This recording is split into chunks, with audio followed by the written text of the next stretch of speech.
सिंधु घाटी सभ्यता दुनिया की सबसे पुरानी सभ्यता है, इसलिए भारत दुनिया की सबसे पुरानी, सबसे उन्नत और सदियों से चलती आ रही सभ्यता है। भारत का नाम इंडिया इंडस नदी के नाम से लिया गया है। मार्स ऑर्बिटर मिशन की कुल लागत लगभग 450 करोड़ रुपए थी। शिवाजी की प्रतिमा के निर्माण पर 3600 करोड़ रुपए की लागत आने का अनुमान है। भारत का पहला रॉकेट साइकिल पर और पहला उपग्रह बैलगाड़ी पर लाया गया था। बजट की कमी के बावजूद भारत का स्पेस प्रोग्राम दुनिया के टॉप 5 स्पेस प्रोग्राम्स में से एक है। भारतीय रेल 13 लाख से अधिक लोगों को रोजगार देती है। यह कई देशों की जनसंख्या से भी अधिक है। हर 12 साल के बाद भारत में कुंभ मेले का आयोजन होता है। यह पूरे विश्व का सबसे बड़ा समारोह है। कुंभ मेला इतना विशाल होता है कि इसे अंतरिक्ष से भी देखा जा सकता है। अगर भूकंप से पूरा आगरा भी ध्वस्त हो जाए तब भी ताजमहल ज्यों का त्यों ही बना रहेगा। भारत में शाकाहारियों की गिनती विश्व में सबसे अधिक है। इसी कारणवश पिज्जा हट को यहाँ अपना पहला शुद्ध वेजिटेरियन रेस्टोरेंट खोलना पड़ा और केंटकी फ्राइड चिकन या KFC को भारत में वेजिटेरियन मेनू शुरू करना पड़ा। और मैकडॉनल्ड्स, जो कि दुनिया के सबसे बड़े फास्ट फूड निर्माता हैं, उन्हें भी मजबूर होकर अपने मेनूज में बदलाव करने पड़े। अल्बर्ट आइंस्टीन ने कहा था कि हम भारतीयों के बहुत ऋणी हैं जिन्होंने हमें गिनती सिखाई, जिसके बिना कोई भी महत्वपूर्ण साइंटिफिक डिस्कवरी संभव नहीं थी। लगभग 10 करोड़ साल पहले भारत एक आइलैंड था। 26 मई स्विट्जरलैंड में साइंस डे के रूप में मनाया जाता है, पूर्व राष्ट्रपति डॉक्टर APJ अब्दुल कलाम के सम्मान में, क्योंकि इस दिन कलाम ने इस देश की धरती पर कदम रखे थे। एशियाटिक शेरों की एकमात्र आबादी सिर्फ गुजरात भारत में ही है। केवल यहीं पर शेर अफ्रीका के बाहर के जंगलों में रह रहे हैं। बालिका वधू धारावाहिक को वियतनाम में काफी पसंद किया जाता है। जब इस शो के 2 एक्टर्स वियतनाम गए तो उनके फैंस ने उन्हें घेर लिया और उनमें से कुछ तो अपने आभूषण उतार कर उन्हें भेंट करने लगे। वियतनामीज भाषा में डब हुआ बालिका वधू वहाँ पिछले 3 सालों से टेलीविजन चार्ट्स के टॉप पर है। भारत में छात्रों की संख्या अमेरिका की कुल जनसंख्या के लगभग बराबर है। United Nations peace keeping mission के आरंभ से अब तक इसमें सबसे ज्यादा सैनिक भेजने वाला देश भारत रहा है। भारत के पास चीन और अमेरिका के बाद दुनिया की तीसरी सबसे बड़ी फौज है। आज वाराणसी दुनिया का सबसे पुराना और अब तक बसा हुआ शहर है। भारत में विश्व के किसी भी अन्य देश से अधिक मस्जिदें हैं, जिनकी संख्या लगभग 3 लाख है। भारत में अंग्रेजी बोलने वालों की संख्या पूरे विश्व में सबसे अधिक है। छात्रों की संख्या के संदर्भ में आज विश्व का सबसे बड़ा स्कूल भारत में है, लखनऊ का सिटी मॉन्टेसरी स्कूल। इसमें 45,000 से भी ज्यादा छात्र हैं। महाराष्ट्र के गांव शनि शिंगणापुर में पीढ़ियों से लोग बिना दरवाजे वाले घरों में रह रहे हैं। इसका कारण यह है कि उनका मानना है कि जो कोई भी इस जगह से कुछ भी चुराएगा तो उसे शनिदेव का प्रकोप झेलना पड़ेगा और उसे अपने पापों की भारी कीमत चुकानी पड़ेगी। इस गांव में कोई पुलिस स्टेशन भी नहीं है। विश्वनाथन आनंद शतरंज के इतिहास के पहले ऐसे खिलाड़ी हैं जिन्होंने 3 अलग अलग फॉर्मेट्स में विश्व चैंपियनशिप जीती है, नॉकआउट, टूर्नामेंट और मैच। शतरंज की शुरुआत भी भारत में ही हुई थी। रूलर, शैम्पू और शर्ट के बटन का आविष्कार भारतीयों ने ही किया था। और शून्य, पाई की वैल्यू, ट्रिग्नोमेट्री, अलजेब्रा, कैलकुलस, मोतियाबिंद की surgery, plastic surgery, diamond mining और चांद पर पानी की खोज भी भारतीयों ने ही की थी। 1986 तक भारत एक लौती जगह था जहां आधिकारिक तौर पर हीरा पाया जाता था। मूल तत्वों अग्नि, पृथ्वी, जल, वायु को प्रदूषित होने से बचाने के लिए भारत में पारसी धर्म के लोग शवों को दफनाते नहीं हैं, बल्कि मृत शरीरों को गिद्धों के खाने के लिए इस उद्देश्य से बनाई गई इमारतों में रख दिया जाता है, जिन्हें टावर ऑफ साइलेंस कहते हैं। हड्डियों के सूख जाने के बाद उन्हें बीच में बने एक कुएं में विसर्जित कर दिया जाता है। तक्षशिला को दुनिया की सबसे पहली यूनिवर्सिटी माना जाता है। यह 700 ईसा पूर्व के आसपास शुरू हुई। 2014 के आम चुनाव में 54 करोड़ से भी अधिक लोगों ने मतदान किया। यह संख्या अमेरिका, ब्रिटेन, ऑस्ट्रेलिया और जापान की कुल आबादी से भी अधिक है। भारत में हर साल जन्म लेने वाले शिशुओं की संख्या ऑस्ट्रेलिया और कई अन्य देशों की कुल जनसंख्या से भी अधिक होती है। हिमाचल प्रदेश के चैल में विश्व की सबसे ऊंची क्रिकेट पिच है। भारत पाकिस्तान के बीच मोहाली में विश्व कप के सेमीफाइनल मैच को दुनिया भर में 15 करोड़ दर्शकों ने देखा। विश्व का पहला ग्रेनाइट मंदिर बृहदेश्वर तमिलनाडु में स्थित है। इसे 11वीं शताब्दी के दौरान केवल 5 सालों में बनाकर तैयार कर दिया गया था। आज भारत विश्व की तीसरी सबसे बड़ी अर्थव्यवस्था है।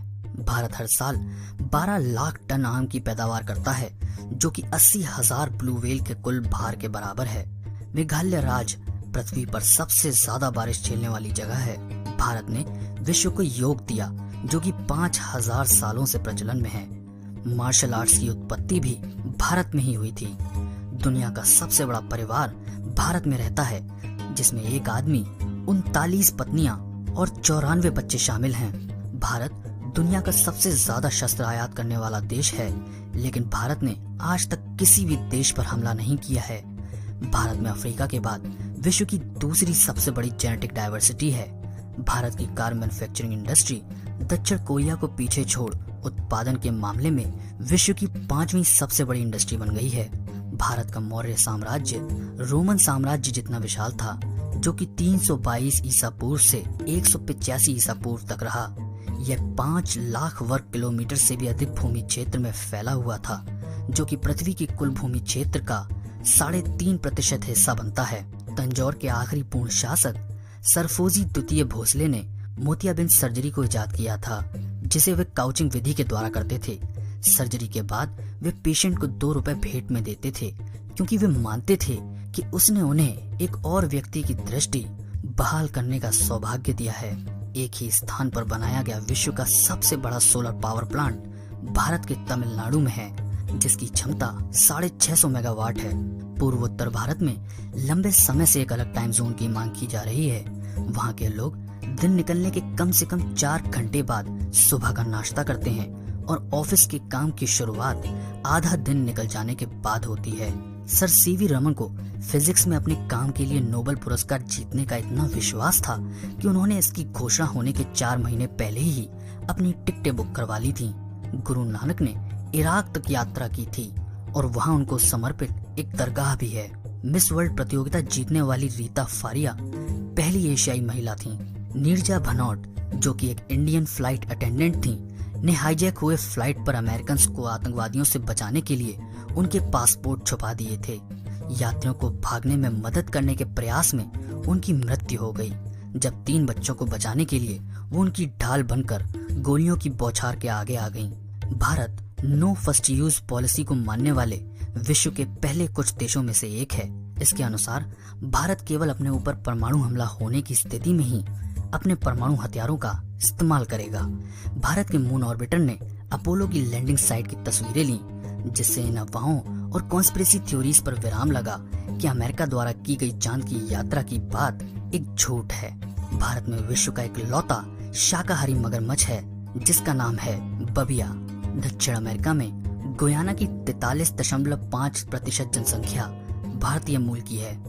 2013 में भारत जापान और रूस को पीछे छोड़ते हुए 4.8% ग्लोबल शेयर के साथ विश्व का तीसरा सबसे बड़ा बिजली का उत्पादक बन गया।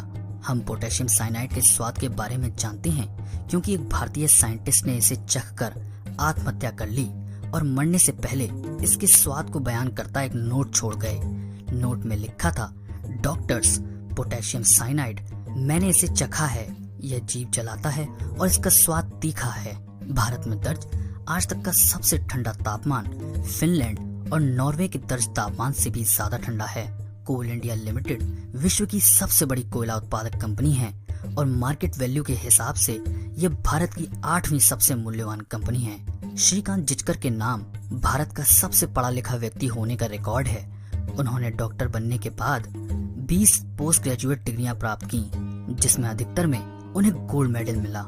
भारत में विश्व का पहला और एक मात्र तैरता हुआ पोस्ट ऑफिस है। हालांकि भारत पृथ्वी के भूभाग का 2.5% है, फिर भी यहाँ विश्व की 8% प्रजातियां रहती हैं, जिनमें से 10% प्रजातियां खतराग्रस्त हैं। उसामा बिन लादेन नामक एक खतरनाक हाथी असम में 27 लोगों की मौत का जिम्मेदार था। छत्रपति शिवाजी महाराज को father of the Indian navy माना जाता है। ओनिका तानिया महाराज, जिन्हें निकी मिनाज के नाम से भी जाना जाता है, भारतीय मूल की ही हैं। नैन सिंह, एक भारतीय एक्सप्लोरर ने पैदल ही गुप्त तरीके से भारत से ल्हासा तिब्बत तक का नक्शा तैयार किया। भारत का संविधान विश्व में सबसे लंबा संविधान है। जिसमें लगभग 80,000 शब्द हैं। भारत में एक नर बाघ ने मां की भूमिका निभाते हुए कुछ अनाथ बाघ के बच्चों को अपनाया। वाइल्ड लाइफ अधिकारियों का कहना है कि इस तरह का व्यवहार पहले कभी नहीं देखा गया था। मद्रास के ब्राह्मण छात्र देर तक पढ़ाई करने के दौरान झपकी लगने से बचने के लिए अपने बाल दीवार में लगी कील के साथ बांध लिया करते थे। आज का पोलो खेल मणिपुर भारत की ही देन है, जहां इसे सांगोल केंगजेई, कंजई बाजी या पोलो कहा जाता था। 1848 में ब्रिटिश ईस्ट इंडिया कंपनी ने बॉटनिस्ट रॉबर्ट फॉर्च्यून को चाय के बीज चुराकर भारत लाने के लिए चीन के एक ऐसे आंतरिक क्षेत्र में भेजा जहां जाना फॉरेनर्स के लिए वर्जित था। वह अपनी योजना में सफल रहे और रॉबर्ट फॉर्च्यून के जीवन काल के दौरान ही भारत चीन को चाय उत्पादन में पार कर विश्व का सबसे बड़ा चाय उत्पादक बन गया। जून 1944 में जापान ने बर्मा के रास्ते भारत पर आक्रमण किया। सैन्य इतिहासकार इसे इतिहास की सबसे भयंकर जंगों में से एक मानते हैं और वहीं जापानी इसे अपनी सबसे बड़ी हारों में से एक के रूप में याद करते हैं। फिर भी इस जंग को भारत समेत पूरे विश्व द्वारा भुला दिया गया। आप सभी का वीडियो देखने के लिए धन्यवाद। अगर आपको पसंद आया तो इस वीडियो को अपने दोस्तों और बुजुर्गों के साथ जरूर शेयर करें और उन्हें भी सुनाएं भारत की अनोखी कहानी।